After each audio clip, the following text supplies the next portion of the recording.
Grabe.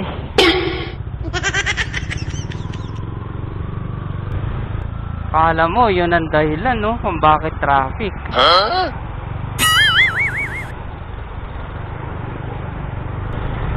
Nagkakamali ka, buddy boy.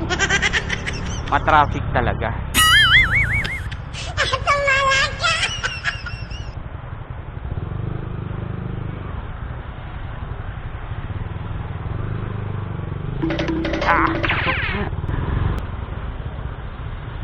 Ang hirap lumiko sa mga alanganin.